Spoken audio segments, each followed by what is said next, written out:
Hello and welcome to Future Sci Chat. Every week on Future Chat, we sit down to talk about science and technology, with the discussion centered on a new and exciting topic in one of those two fields. My name is Attrell, and I'm joined, as usual, by my cousin Mike. We're just a couple of science enthusiasts who love to learn and talk about the latest and greatest science and tech developments. I hope you're excited to join us today while we talk about nutrition. We're very fortunate to be joined today by Maddox, a man whose great nutritional choices mean he's a strapping, beautiful barrel of a man. Also here today is a very special guest, Anna On, who's a real and amazing food scientist. Just a few of the topics we hope to cover this week are: what effects do processed food have on your body? How dieting won't help you, but a healthy diet will, and whether organic food is really worth the price. Join us as we jump headlong into the future of science. It's gonna be a great show.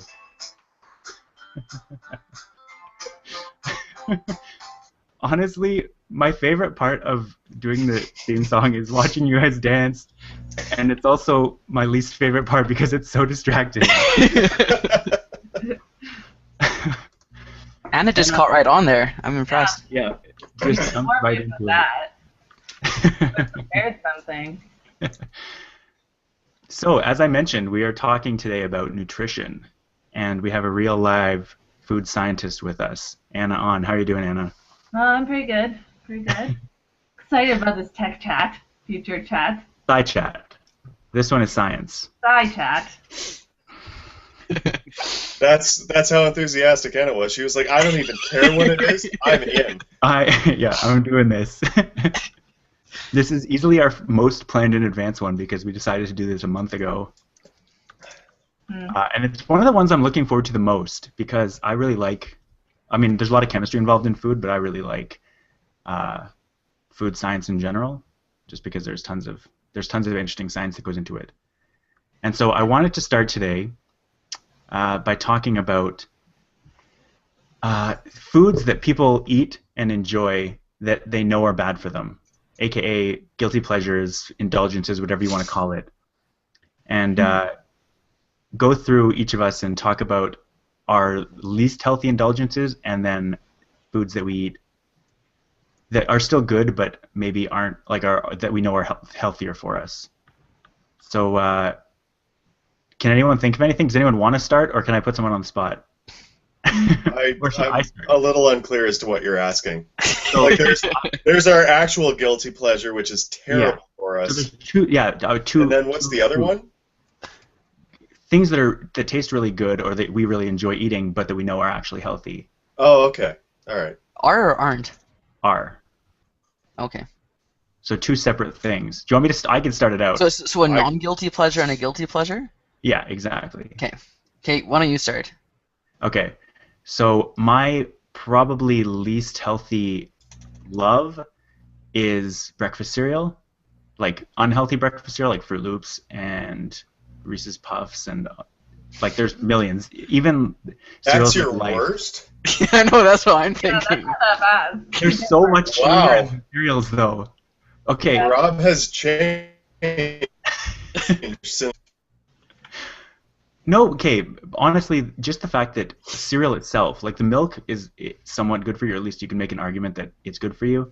But cereal, really, those cereals have no redeeming qualities. They're just sugar and basically cardboard. So, stuff like pizza, at least if you have vegetables on it, at least it's got some redeeming qualities. Maybe not a meat pizza, but so we'll start with guilty pleasures, and then we'll switch over to healthy ones. So, Mike, why don't you go next since you put me on the spot? Okay. I guess for mine's more of an impulse indulgence. When if I go stop for coffee somewhere, then I have those pastries, like the muffins and donuts and stuff out, and I go in there and I think to myself, I'm like, hey, I'm not gonna buy a donut today. I'm not. And then I get to the counter, I'm like, and I'll take one of those. And it's like, damn it. So that'd be mine. And yeah, those are horrible. Nice. You can get a muffin and think you're being healthier, but really, muffins are worse. What about you, Anna? Do you have one? Wait, was that me or Anna? My connection is really bad. I keep not hearing you guys. What's bad? My connection. Oh. Okay, well, Anna, can you hear us now? Yes. Okay, go But ahead. I didn't hear who you asked. Okay. Are you asking me? Yes, Yeah. we are asking you. I'm going now. Okay, my guilty pleasure. Because sometimes I just don't feel like cooking, and when I really don't feel like cooking, I really like to eat alphagettis. So good. Yeah, that's a good one. Okay, yeah. My fave. How about you, Nick? I'm going to proceed to put all y'all to shame, and poutine. That is by far my worst indulgence. And the worst part might be that I have it like maybe once a month or so, and I don't feel bad about it at all. I just feel awesome. See, once a month isn't bad, though. Yeah, that's pretty good. It could be worse, but I miss it when I don't have it, and God, it is so good. There's just all the calories right there in one perfect package. The worst part is that they absolutely know that, and so even if they make bad poutine, people are still going to order it. Yeah. Well, I mean, what do you mean by bad? Like bad, unhealthy? Because it's all unhealthy. But no, I mean, tasting bad, or like the gravy isn't very good, or the cheese curds aren't actually cheese curds. Yeah. It's pretty hard to screw up poutine, though. You can put like shredded cheese on it, and that's just not. I'm not convinced. Mike, being from Alberta, I'm not sure you know what true squeaky cheese curd is like. If you're talking about McDonald's poutine, it's not the same. I have been to Montreal and had poutine there, and we have a couple poutine boutique type stores down on Kensington and 17th that make pretty good poutine with actual cheese curds. Okay.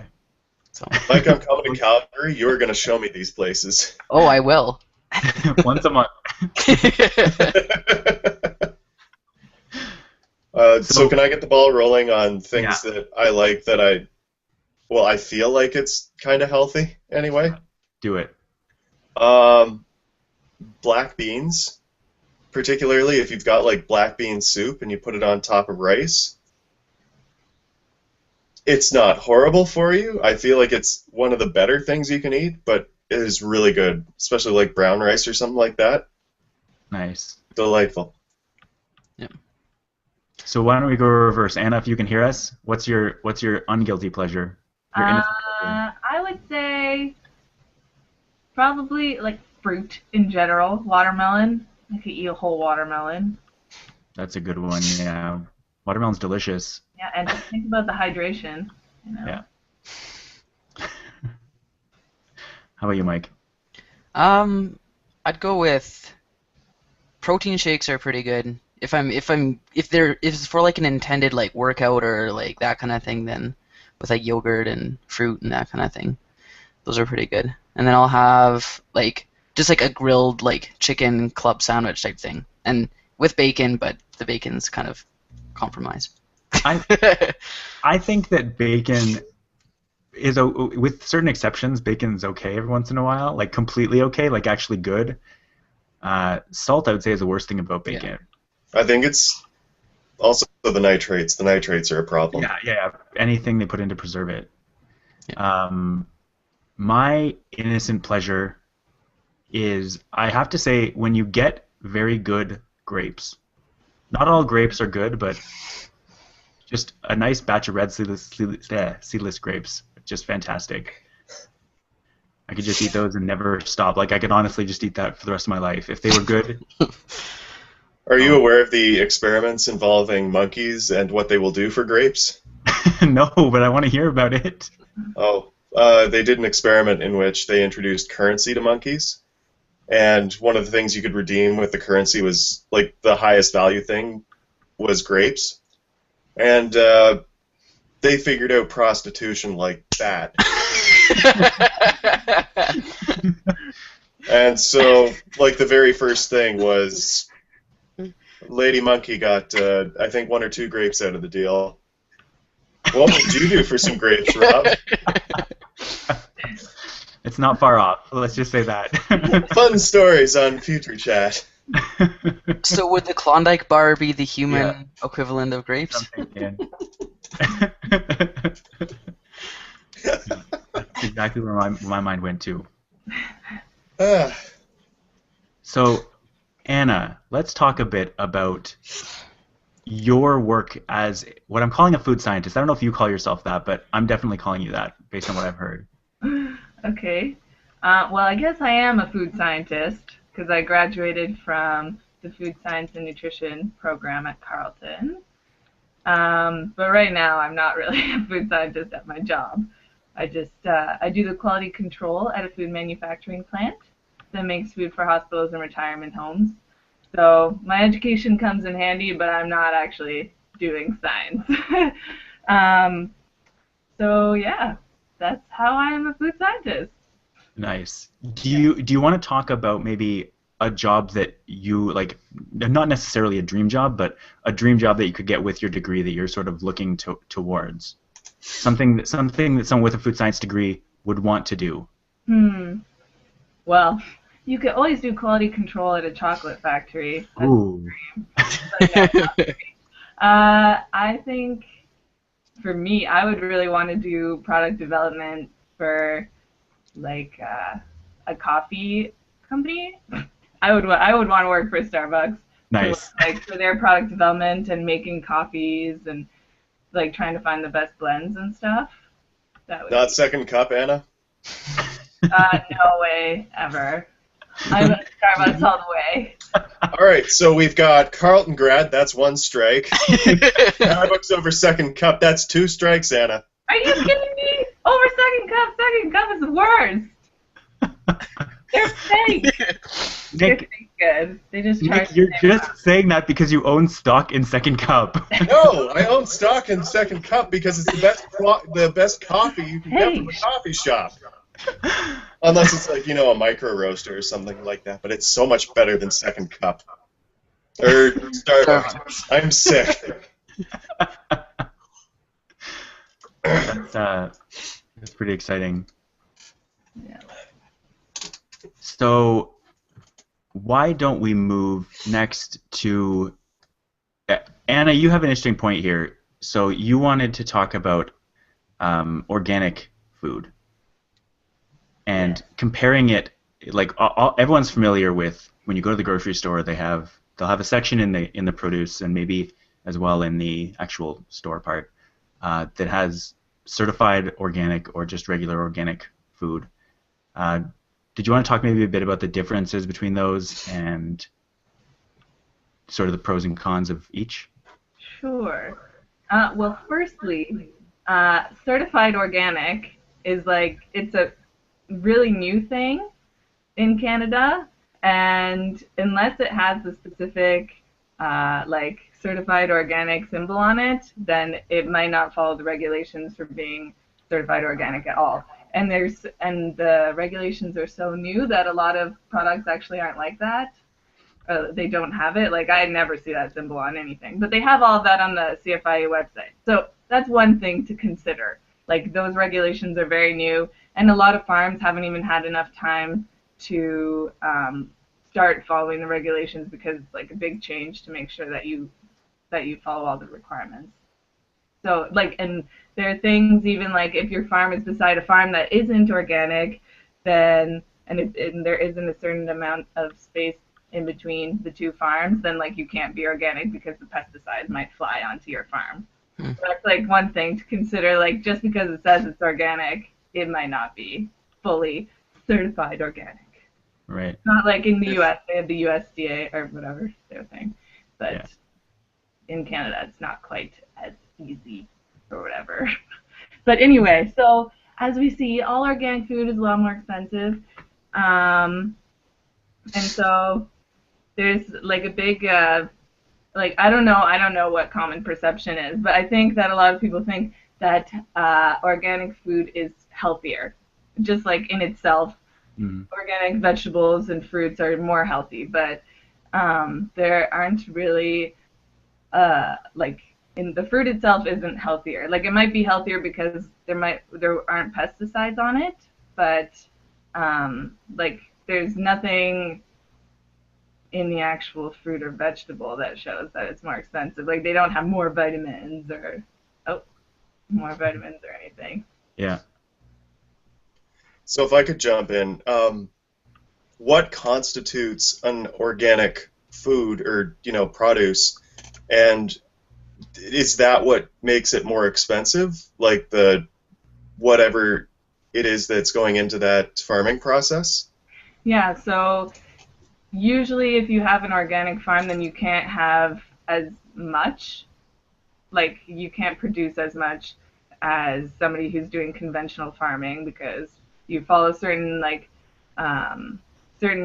farming techniques that don't allow you to have as much, and like if you can't spray pesticides, then you probably won't have as many good fruits and vegetables in the end. So that's why it's more expensive because the farmers have less in the end, if you understand what I mean. So, go ahead, Mike. I just wanted to ask, you mentioned pesticides. So I guess that's one of the things I've always wondered is, you hear a lot about all the different sides, like, fungicide and herbicide and all that kind of stuff. Mm-hmm. Is there an appreciable amount of an effect when those are used to look for options that don't use them? Or is it more of like a selling point and to increase the amount that we're spending on carrots? Yeah. Well, yeah, so there's some debate about that. So in Canada, we live in a pretty good place for food because we do have, like the CFIA goes and they have to make sure that the fruits and vegetables only have a certain amount of pesticide on them before they're sold to like a store. So there isn't a lot of residue, like pesticide residue on things that you buy anyway. But like it's not good to eat pesticides, and Right. some fruits and vegetables get more pesticides on them than other ones. So and like I don't know, there's a whole thing right now about a certain pesticide that we've been using for years, and then turns out that it's actually really terrible for you, and now they're going to be outlawing it everywhere and stuff like that. So I wouldn't say like that we should just ignore it, but one thing that I could recommend is that you, like for fruits and vegetables that you can't wash very well, like raspberries or something, then you can buy those organic versus like an orange that you're going to be peeling anyway, But I don't really know how many pesticides are on the product in the end. But it's not like crazy because it's all regulated. Like you can't just be selling poison. Well, you can, but yeah. So there's just some things to consider when you're buying, especially when it comes to produce. Like, yeah, it just depends on the fruit or vegetable, and yeah, like I said. So, it's interesting to note, at least this is if my recollection is correct, being organic doesn't mean you can't have any pesticides. It just means you can't use you can't use certain artificial pesticides. There are natural pesticides that organic farmers can still use. I think so. I was reading the regulation things, and it definitely says you can't use synthetic pesticides. Yeah. So I have a feeling, I'm not quite sure, but I think that you can use like some different methods. Yeah, there are organic pesticides that because obviously, again with the whole profit margin thing, if half your crop is dying because of some pest, yeah, it's yeah. just not. And there are also like in case of an emergency or something, they have different different rules, I guess. Yeah. I don't know. They had like a little blurb there. If there's like a fire or if there's a huge pest problem or something like that. But I'm not sure. You would have to read them. They're long.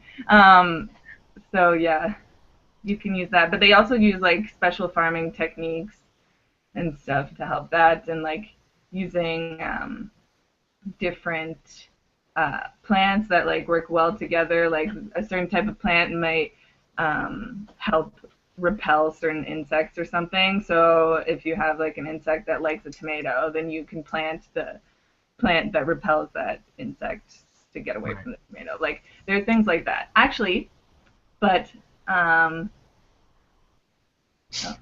yes. I'll jump in. Yeah, no, that's actually I garden, and that's popular in gardening, doing pair planting and stuff like that. Like basil pairs well with tomatoes and peppers and stuff like that because they actually attract insects that attack parasites on the other plants, which is just endlessly fascinating, I think. Mhm. And also, when you have basil and tomatoes and peppers, that's just perfect spaghetti sauce right there. Yes. Yeah. Is there anything else we want to say on organic, or can we switch to processed foods now? Well, we didn't even talk about organic meat. Oh, okay. Well, go to organic meats then. I actually do kind of want to God, hear. Rob! Now that is where that's like this is where it actually pays to pay the extra money for the organic, but it's really expensive. It's like double the price. But cows that eat that are like grass fed have better can't think of the word.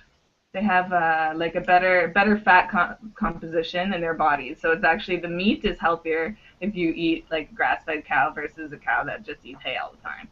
Right. That's interesting.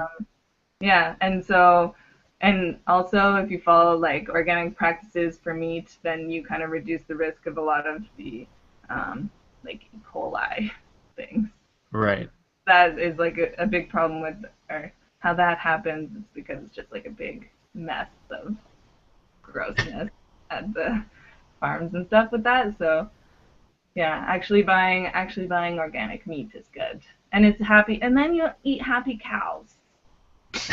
Well, they're happy right up until they're still killed. I don't think that yeah, it's true. But then you know that you're eating no, but there are a bunch of different things, but organic meat that is better. And organic milk and stuff, like, because in conventional farming with milk, they kind of over milk cows a lot, and it can make them have diseases in their udders. And then you're just drinking like the milk with the diseased, or it's Yeah. like diseased milk because they over milk them. But if you have like cows that are properly milked, then you're getting like better milk. That is healthier. And the lipid composition is better in it as well. Nice. And the butter. The butter, the milk, the meat is actually healthier. Not like the vegetables. Because the vegetables aren't really healthier in themselves. And that's, well, like, they get to ripen better probably, but I don't know. Yeah. So, do you buy organic meat? I did once.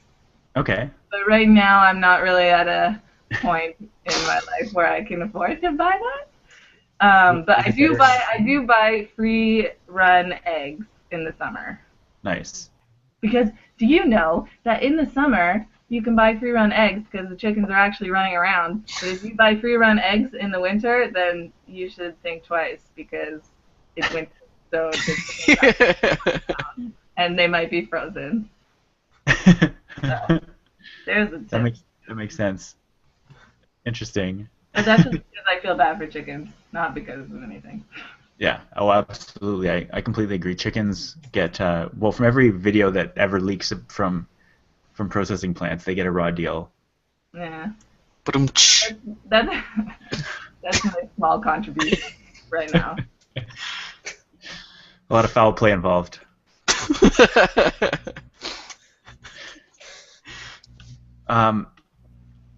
So we'll switch to processed foods now, because that's my main area of expertise.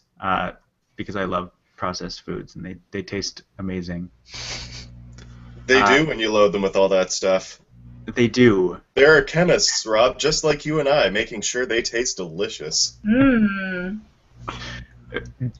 Never mind anything about the people who are eating them's health. So the first one that I want to talk about is trans fat, because it's a word that is used a lot in food marketing, saying that stuff doesn't have any trans fat. And most trans fat in food comes from the cooking process, where it basically, when you chemically modify fat, it has a potential, or usually does, add trans fat to the food. And trans fat is basically fat that our body doesn't have the capability to process properly. And so what companies end up trying to do is they minimize the amount of trans fat that comes up when they process their food. But you can't get rid of it completely, and so what they do is they change the serving size to below the minimum allowable levels. And what ends up happening is the serving sizes for a particular product get smaller. So, but people don't eat that amount of serving. So if you eat 2 or 3 servings of something, you're still eating a lot of trans fat. Just because it says that something doesn't have trans fat, it probably doesn't mean they got rid of the trans fat. It probably just means that they made the portion size small enough that you can't see it on the label, or they don't have to put it on the label. So when you're talking about that, Rob, are we talking specifically about hydrogenation of oils? Yes. So Okay. generally, the kind of thing that you would see this in is potato chips or crackers or things like that. Things where they have fat in them, but to make the fat taste better, or to change the melting point properties of the fat. Yeah, it handles better at room temperature when it's a trans fat. Yeah. Or not necessarily when it's trans fat. I mean, that might be the case, but when it's hydrogenated. If you have... No, they do, because the trans... Rob, you should know this. The trans bonds pack together better than the cis ones that occur in nature.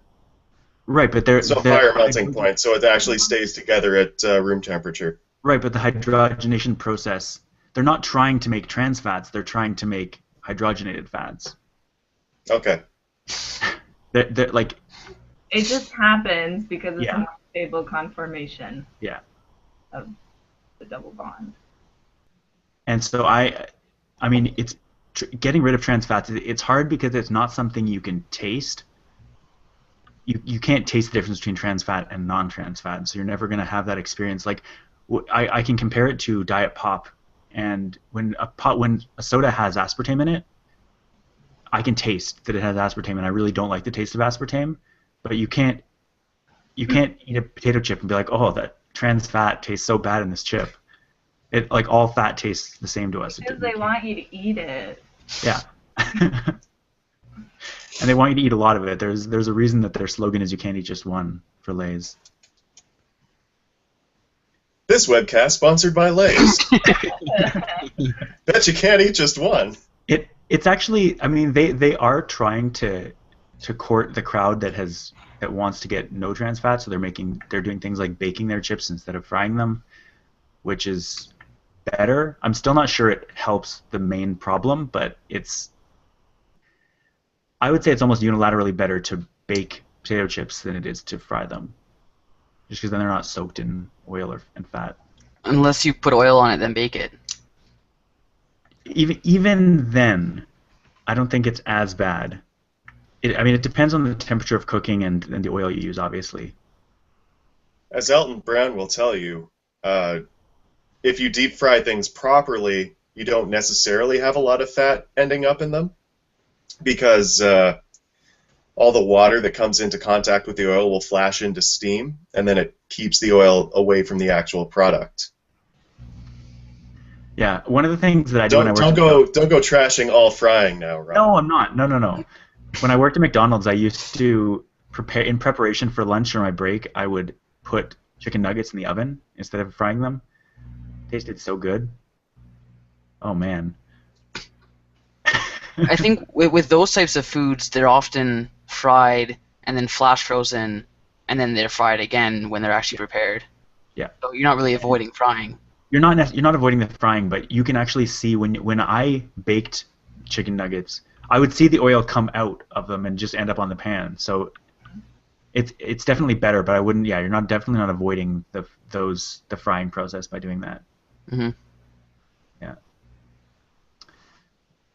Is there anything else on trans fat? Anna, anything interesting we should know about it as a food scientist? No, not really. Don't eat them, I guess. because I know we talked a lot in chemistry about not just trans fat, but about things like you hear a lot about omega fatty acids Yeah. and how those are good to have, and so they've started now even putting them in bread and having supplements of usually fish oil that have these extra fatty acids, Mm-hmm. which is the good type of fat. Like that's the kind of fat that it doesn't matter, like that it's not necessarily something to avoid fat. Like that's not, as a nutritionist, you wouldn't ever say you should have no fat in your diet. You would say, let's point you towards things like, sorry? That's very old-fashioned. Yeah, but there are a lot of people that still think, no, you can't have any fat. Like, I'm trying to lose weight, I can't have fat. Like, that's just as dangerous as, not just as dangerous, but you need healthy fats, and not necessarily all the time, but things like olive oil, and there are healthy oils you can have that are still, they are technically fats, but they're healthy. Well, actually, there's a lot of debate over There is which a lot of debate. fats are good and bad, and I personally think that even saturated fats aren't bad for you at all. Like butter is not bad for you.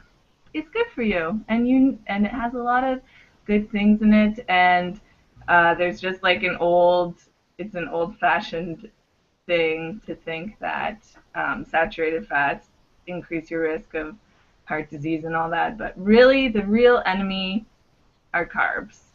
Yeah, exactly. They do everything bad. Like, yeah, you can eat butter. You're better off eating butter than eating margarine.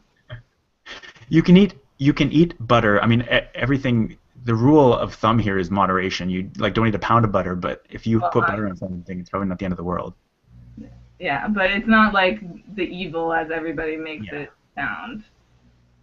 It's like that's an old way to think. Like, yeah, it's good. Like you just have to know to like olive oil is good for you, but for example, like you shouldn't cook with it. Yeah. Because then like those cis fats turn into trans fats. Yeah. Like we were saying. So it depends. Like every oil is a different story, and every fat is a different story, and how you use it and when to use it. Like you should cook with coconut oil, which is also a saturated fat, but it's like one of the best oils that you can cook with because it's stable when you cook with it.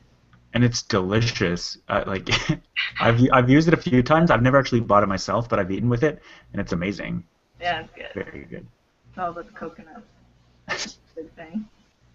Yeah. Do we want to talk about fad diets? Specifically paleo and keto because they cut carbs out.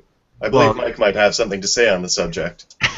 Well, just talking about carbs, it reminds me of the Atkins fad that kind of came and went, but some people are still kind of on it, and maybe, as Nick mentioned, it's kind of transformed into more robust lifestyle eating changes like paleo and keto.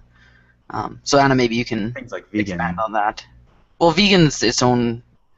Yeah. We're not talking about vegan when we say paleo and keto. Yeah, I know, but vegan's more of like a belief system than a diet fad. But come anyway, on, Rob, get on the trolley.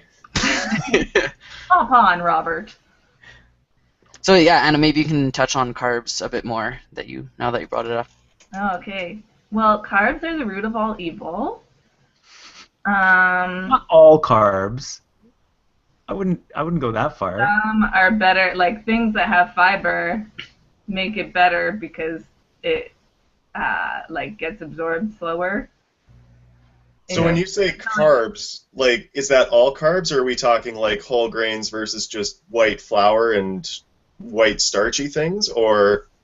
Well, yeah, okay, so carbs, I mean like pasta, bread, even like beans and things, like anything that's like starchy in it. So like the thing that makes one carb better than another is the fiber content. So because the problem with eating carbs, so it's just sugar, right? So if you're eating carbs, then it can lead, or if you're eating like a lot of carbs, then it leads to an insulin spike. And when you have have too much insulin all the time, then you can get insulin resistance, which can lead to diabetes. Also, too, and like insulin spike, it increases it helps your body absorb fat. Like it leads, it starts the process of absorbing fatty acids into your body, and that's why they make you fat, because like insulin is the thing that regulates that. So when you eat carbs, then your insulin spikes. But if you eat like carbs that have a lot of fiber in it, then the absorption of the food like in your intestines it goes slower, so it doesn't lead to as big of an insulin spike. So that's why like there are some better carbs or like better products that you could eat if you want to eat carbs. But really it's like, That's interesting. like there isn't that much fiber in everything. Yeah. Like you need a lot of fiber. But yeah, you need a lot of fiber to actually like slow that absorption, I guess. So anyway, like white bread and pasta. Just sugar. Yeah, It's like you're everywhere. eating, it's like you're drinking Coke. Yeah. It's just all carbs. Yeah. And all so, carbs. Anna, the fundamental question, is butter a carb?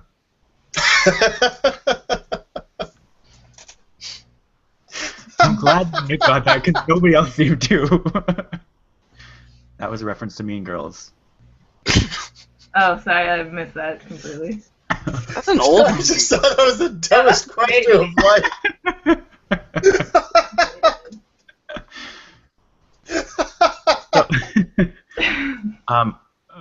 I'm gonna go onto a bit of a tangent here and bring up a point that I want to talk to Anna about, because I know that there are a couple of people in your life who really like McDonald's.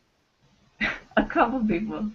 Yeah, I mean everyone likes McDonald's to a certain extent, but I have made the argument in the past that McDonald's, if you do McDonald's right, isn't necessarily horrible for you, and that in moderation, it's actually for people that maybe have a lower income or less availability to fresh or less accessibility to fresh produce. It actually, the amount of calories that it gets you, if you're hungry, is very good per dollar. Mm-hmm. I've heard that argument made in a lot of places, and maybe you could speak a bit to the things you can get at McDonald's that are healthy, and whether you're okay with people you care about eating at McDonald's on a regular basis. You know, I saw that note that you made there, and I've been thinking about that McDonald's thing a lot. You made me really think about it. I'm not that familiar with the McDonald's menu, so I don't really know like what's healthy there or what options they have. But yeah, if you just look at it, it's not nutritious. Right. But I don't know how bad it is. It's not nutritious for sure. Like there aren't really a lot of redeeming qualities. I was gonna say, on the note of the meat anyway, like McDonald's cattle is not grass-fed. No. It's it's corn-fed, which is about the worst thing you can do to the poor cows. I mean, they love it and they fatten up quickly, but it's fat. Yeah, an interesting thing that I learned while working there is that they buy their beef from a company called Grade A Beef, and that's why they call it that. It doesn't mean that it is designated Grade A. I always found that very interesting. That because like it's all over the package on every burger that you buy that it's Grade A beef, but that doesn't actually, like, that's not a real thing. That's just what they call it. That's just terrible. like the company that owns Subway is called Doctors Associates. Yeah. Oh, really? Have you heard that A&W's burgers are now grass-fed, free-range beef for the most part? Hormones and all that. I mean, if you believe the marketing, which I guess we have. I don't know. I looked into the marketing, but it's like they get two of their suppliers are like ranches in Calgary and Montana and Australia. Cool. But like actual ranches and not feedlots, which is nice for the cows. It is. Until they get again, right up until the end. I'd rather give the cow time in a ranch than a feedlot. Yeah, Yeah. of course. I agree. So Um, yeah, going back to McDonald's specifically, I I will eat a McDouble from time to time when I'm really hungry. It costs $1.50, and I can't say no to that when I'm starving and it's right there. And I don't think that that's the end of the world. If as long as I don't do it every day, and I don't like, I'm not gonna stuff myself. I'm never gonna. I don't buy the drinks that they have there. I yeah. stay away from the big burgers, and I just get little things that, like, I'm trying to. If I just want to eat like 800 calories, I can get that for like $5. Except there's that one day when Rob bites into a McDouble and then like an asteroid starts streaking out of the sky and he's like, oh no, it is the end of the world. I need to buy 5 more before it hits. Money I will want to die doing what I love, eating McDoubles. But yeah, I don't know, with McDonald's, it's not the end of the world. Nothing's the end of the world. You do everything just once in a while. But yeah, I would say the fries are bad, but that's because of the oil that they're cooked in, because like trans fats are in the hot oil.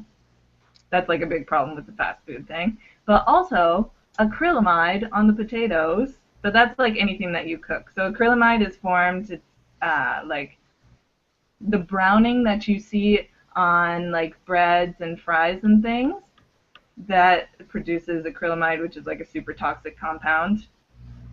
Um, but that's like anything with cooking. Anytime you cook something, it's bad. And like, oh, and coffee has a lot of acrylamide too, so that's bad. But that goes for a lot of things. Well, guys, it turns out I'm going to die. So that's not really good for you. Yeah. And I guess you don't really know what's on the inside of the burger. Like, is it all beef or are there fillers? I don't know that much about think they're McDonald's, pretty but there's good with probably that. some soy in there. Yeah.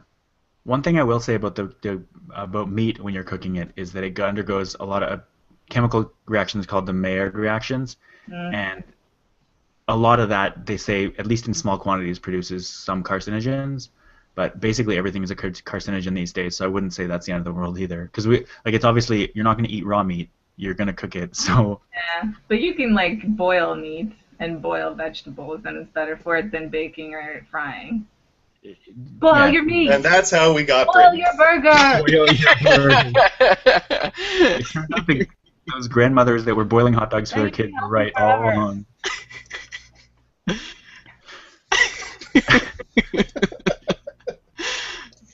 Mike, you brought up here the Super Size Me movie, and I want to talk about it because I've heard since then, like Morgan Spurlock is obviously a really good documentarian. I don't think there's any arguing that, but I've heard that in the aftermath of that movie, a lot of the stuff he did couldn't be replicated, and maybe the in quotes science part of it might not be 100% accurate.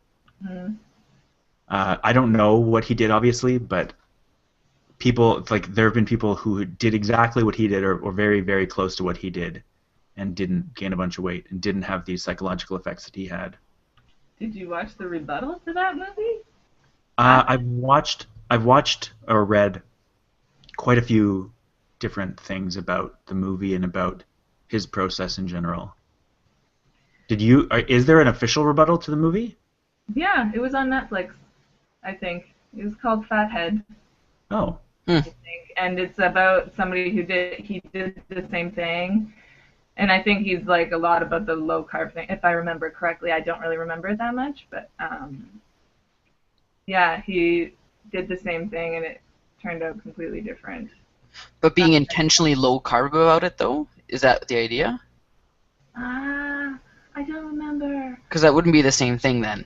Right, because what he was talking about was the whole complex of people. I mean, he was talking about America specifically, and the American McDonald's industry is a little bit different and worse than the Canadian one. But he was talking like the whole thing that he was talking about was overeating, and so when people asked him if he wanted to supersize it, he had to say yes, and so he was eating a ton of calories. He was eating more than someone who just ate at McDonald's every day would eat. And specifically, he was eating a lot of the fries and the pop that goes. Yeah. Yeah. He did say that he was allowed Sorry, it's high fructose corn syrup that goes into United States McDonald's pop, which suppresses ghrelin, which is the I'm full hormone. Yeah. But I go mean, on, Mike. Sorry, I think he said he was allowed to drink water though. He was allowed to drink Oh, water, okay. Yeah. but he still had to get the meal. Oh, did he? Okay. Yeah. I just couldn't remember that part. He had to try everything on the menu at least once. Oh yeah. But, yeah, you should watch the other movie, Fathead. Yeah. But now I think I'm remembering it wasn't about low carb, but it was like showing that it wasn't like the fats that were the problem or something. Okay, that it was the carbs. I think I watched it like 5 years ago. Right. I'll definitely look into that. Yeah, it was good. It was an interesting movie.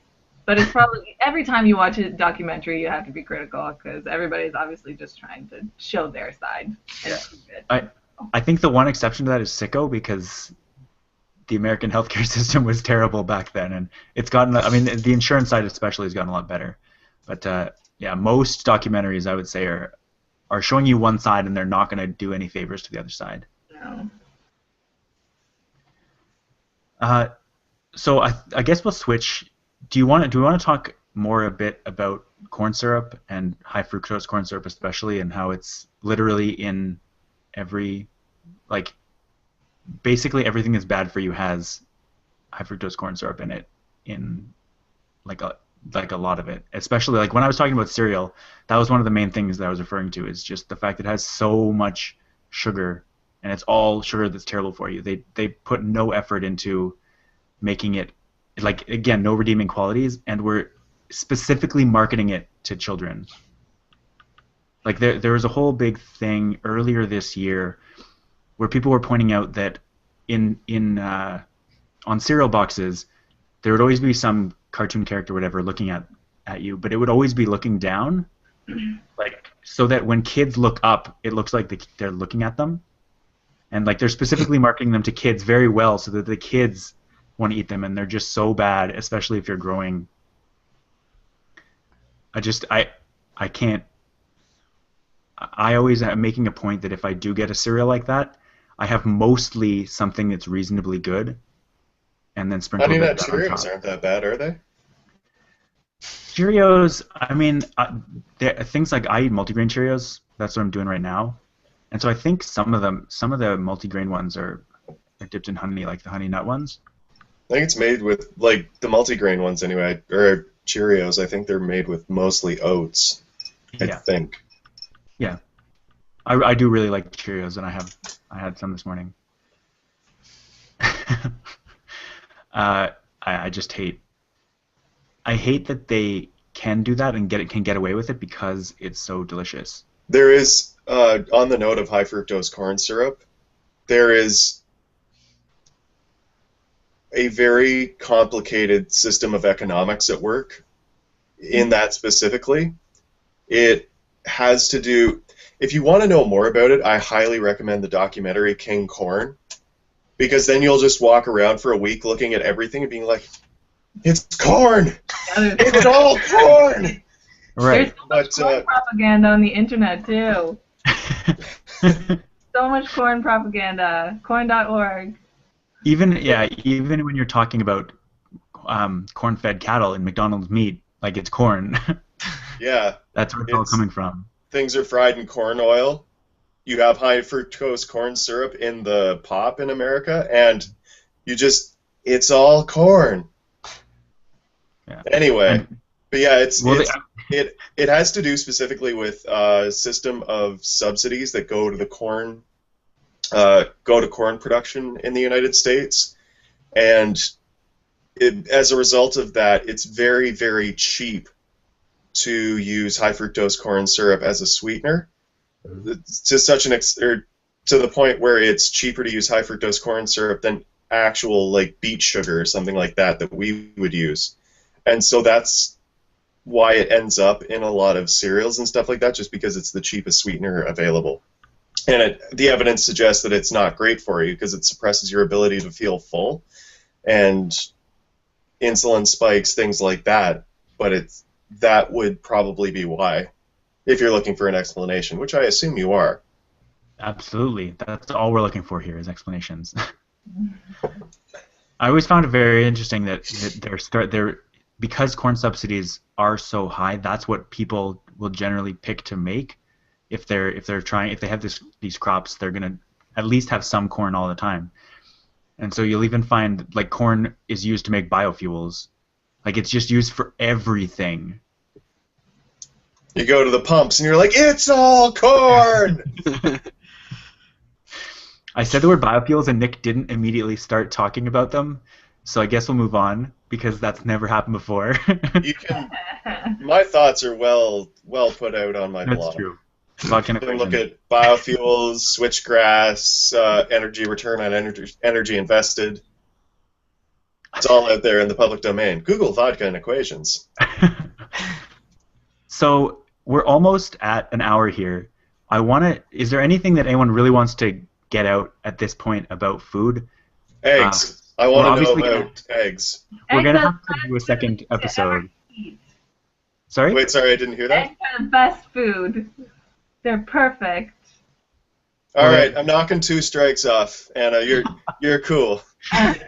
They have the ingredients for life, so they can't be... Yeah, exactly. Yeah, they're good for you. The whole cholesterol thing is just is the complete myth. Cholesterol's crazy. I don't even understand why people are worried about it. Dietary intake of cholesterol doesn't affect blood cholesterol, apparently. It's an old thing that it's like there's a scientific study that was made that shows something, and it gets blown out of proportion, then everybody believes it, and then it's hard to just change everybody's mind. But at least, like, because I go to these, like, Canadian Association of Food Service Professionals meetings, CAFP, and there are a lot of, like, registered dietitians there that work at hospitals and things, and they're all on board with the cholesterol myth thing. Like, they all know that it's like that. So that's widely accepted now, I think, or at least getting there. There's some people, if you aren't educated, or like if you don't care about it, then you wouldn't know, but yeah, at least most people know that now, that eggs are the perfect food. The whole egg. Yeah. Mike? If you are trying to reduce your blood cholesterol for our viewers and any of us, what would you suggest as opposed to cutting out food cholesterol? What would be the ideal way to do that? Well, I'm no doctor. Exercise. But I think, like, well, from what I've read, it's not, like, you can't really control it with your diet that much. It's more, I think that you're just, like, genetically predisposed to it, I think. Maybe, I don't know. I'm not 100% sure, but, like, definitely eating foods that have cholesterol in them. Actually, sorry, no, I take that back. There are a lot of foods, including butter, that they help reduce your levels of LDL, which is the bad cholesterol, and like increase your levels of HDL, which is good cholesterol. Right. And there are 2 different types of LDL, 2 different types of the bad ones. So there are the big clunky ones, which are fine, and people who have the big clunky LDL, they actually have like lower cholesterol. But then if you have a lot of the small compact LDL, that's the bad one. So there are foods that you can eat that help decrease the level of those and increase the level of the better ones to have. Right. So just to clarify, LDL is low-density lipoprotein and HDL is high-density lipoprotein. And the difference between the good and the bad fats, that whole process of eating healthier and changing the proportion of HDL to LDL will affect the cholesterol cycle. And so you can lower your cholesterol by just eating healthier fats. Yeah. And that's the thing with trans fats, because, well, this is what I was reading, but it's hard to, like, sift through everything because everything is based on money, so you never know if what you're reading is true. But about trans fats, like, it used to be believed that it's just we couldn't metabolize them, but apparently it just interferes with how you absorb certain fats, so it kind of messes with how you're absorbing the fats, and then if you absorb them badly, then I guess I don't know. I don't really know. I didn't read the paper. I just read that sentence, but it messes with the with the system of lipid absorption instead of actually just being something that floats around in your body. But yeah, That's really interesting. Yeah. Because like in second year biochem, they told us like, oh yeah, you just can't metabolize it, and it goes or it makes things wonky. Yeah, well, I think it's still they don't know the exact mechanism. I think maybe I'm not up in the current stuff, but that's what I read like yesterday. So Interesting. that it's new. There must be a paper. Yeah. So before we close out, I want to address the one question we got on the event, which actually is from Keegan, your husband, and he wanted to talk about some common food misconceptions, or he wanted to know if we knew of any common food misconceptions that maybe we could clear up. So I think we've done that to a good extent. Definitely with the eggs. Yeah, as with the cholesterol and things like that. But is there something else that you guys can think of that is food-related myth that we can, if not debunk, then at least talk about? And I feel that we almost perpetuated a myth about carbs, but I think we cleared it up that there's nutritional hearty carbs and empty carbs, and I think that's kind of what Anna was getting at, if I'm not mistaken. Yeah. One thing that I want to mention is the fact that the best thing that you can do is stay hydrated. Like, obviously, keeping a healthy diet is important, but water is. If you drink a glass of water because you're feeling hungry, like just every time you feel hungry, have a glass of water first, and then see how hungry you are like 10 minutes later. That'll usually get rid of the feelings of hunger if you're not actually hungry. I mean, if you're actually hungry, go ahead, but staying hydrated is really important in hunger because sometimes your stomach is just empty and it doesn't need food, it just needs something.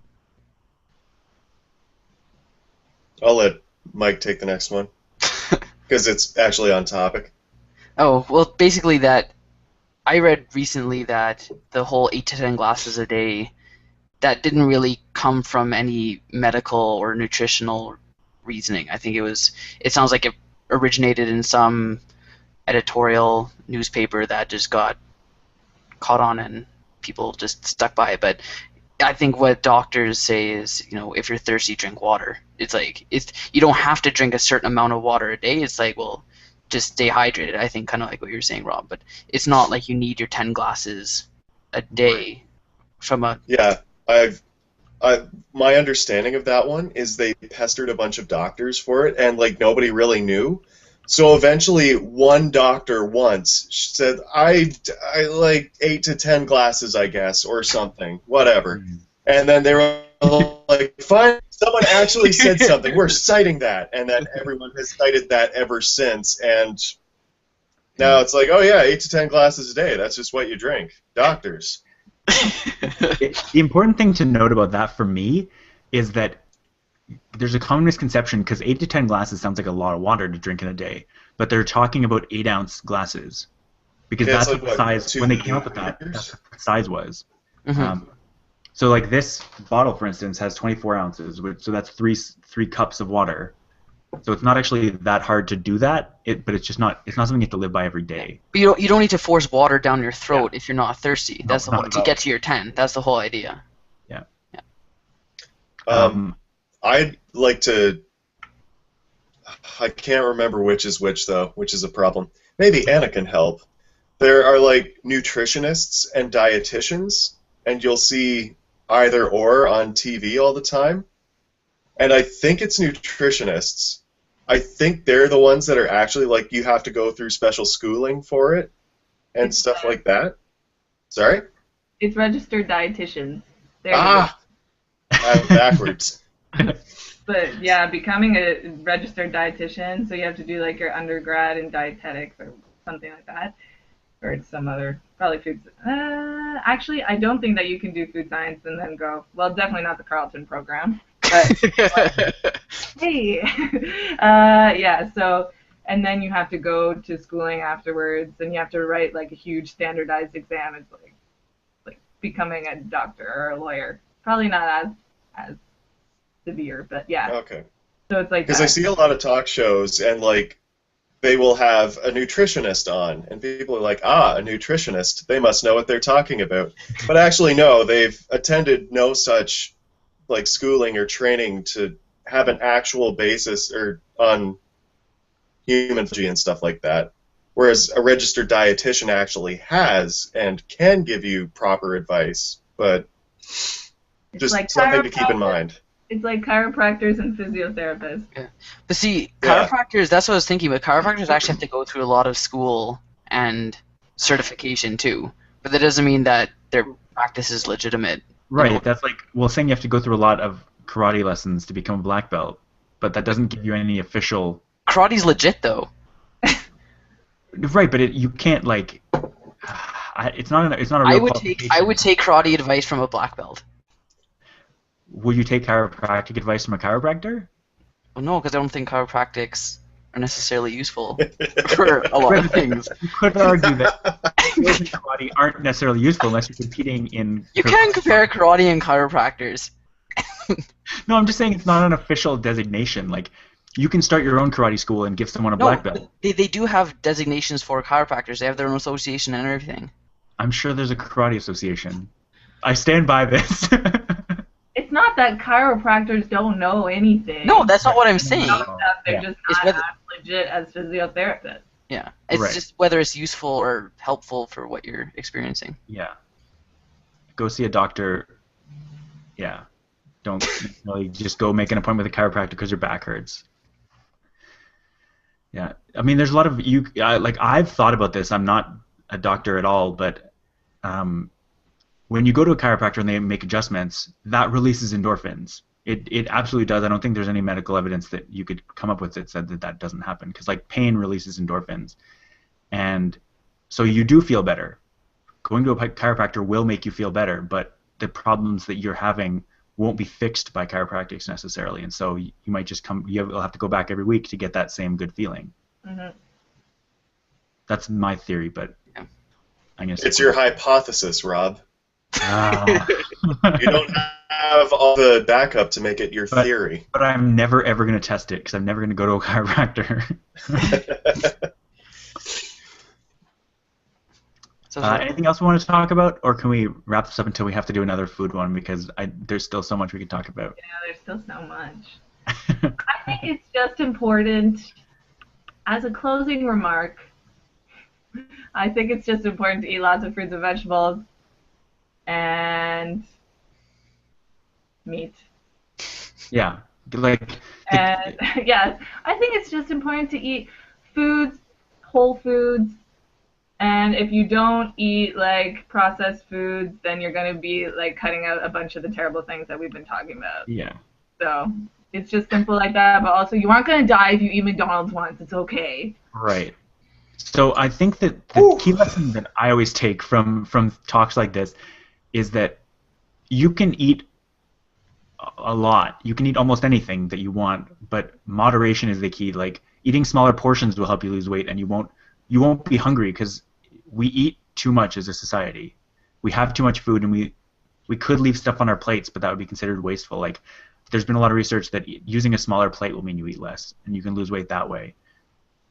We're definitely eating too much, so maybe eat less, and then if 15 or 20 minutes later you're still hungry, you didn't eat enough. But if, like, generally you're going to feel hungry after you're done eating, but you probably means you ate too much. All right, well, that's it for today. that was agreeance of silence. Yeah. It's the best show when you just have complete agreement, and so someone makes a point and there's just dead silence. Makes for very interesting. Yeah, dead silence is great, especially for the podcast version of this. It actually, I've been listening to a lot of podcasts, and people seem to like just silence. It's okay. Yeah, I frequently put on podcasts for the silence. It gives your mind a break, and yeah. To contemplate. Anything else you want to say before we go? If any, I'd like to thank our special guest, Anna, for coming on. Yes, thank you.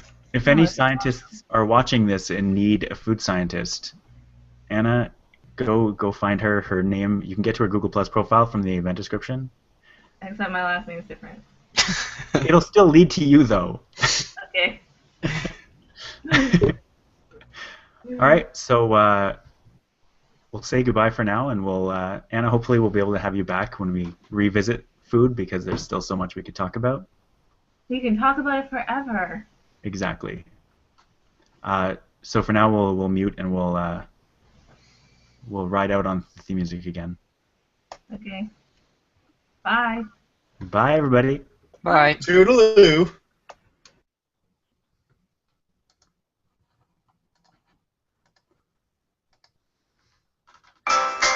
All right, thanks for tuning in to Future Chat. You can find us on Facebook, on YouTube, on Twitter. Go ahead and subscribe or follow us on those networks. Subscribe to the podcast as well, and we'll see you next week.